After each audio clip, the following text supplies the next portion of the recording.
श्रोता हो नमस्कार। दैनिक मराठवाडासाठी प्रस्तुत विचारधन से जीवन क्रांति इस कार्यक्रम में आपका स्वागत है। इस कार्यक्रम के संकलक है श्री चंदूलाल मोहनलाल बियाणी, मुख्य संपादक दैनिक मराठवाड़ा साथी। विचारधन से जीवन क्रांति इस कार्यक्रम के आज के एपिसोड में मित्रों आप सभी का स्वागत है। आज के एपिसोड का नाम है मित्रता की परख। एक बार की बात है, एक बकरी थी। वो बहुत खुशी खुशी अपने गांव में रहती थी। वो बहुत मिलनसार थी। इस वजह से उसकी बहुत सारी बकरियां सहेलियां थी। उसको किसी से कोई दुश्मनी नहीं थी। उसकी किसी से कोई दुश्मनी नहीं थी। वो सभी के साथ बहुत अच्छा व्यवहार करती थी और सभी को अपना दोस्त मान लेती थी। इस तरह से सभी कुछ अच्छा चल रहा था। लेकिन एक बार वो बकरी बीमार पड़ गई और इस कारण वो धीरे धीरे कमजोर होने लगी। इसीलिए अब वो पूरा दिन घर पर ही बिताने लगी।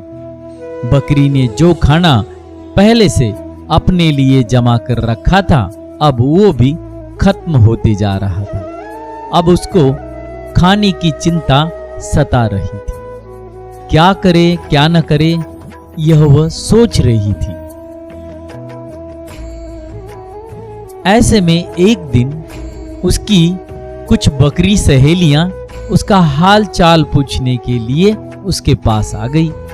उसे लगा कि चलो इतनी सारी मेरी सहेलियां आ गई है मेरा हाल चाल पूछने, तो अब कुछ अगले दिनों का खाना मुझे मिल जाएगा। उसने ये सोचा और अपनी सहेलियों से कुछ खाना मंगवाने के लिए वो मन में सोचने लगी।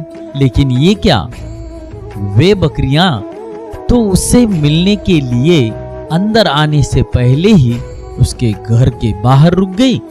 उसके आंगन में जो घास फूस रखी थी वो खाने लगी।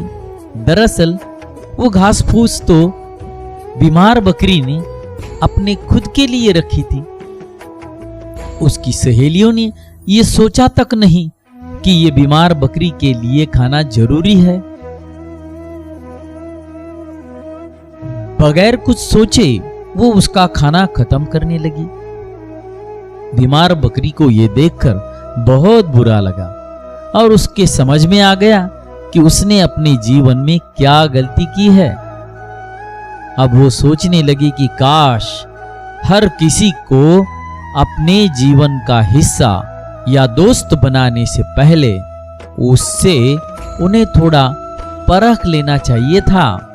अगर कुछ कम ही लेकिन सच्ची उसकी सहेलियां होती तो शायद आज ये दिन उसे देखने नहीं पड़ते।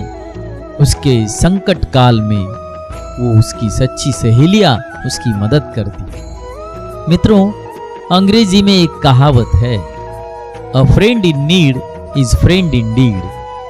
हमारे जरूरत के काल में जो हमारी मदद करता है वही हमारा सच्चा मित्र होता है और सच्चा मित्र ढूंढना यह हमारा ही काम है।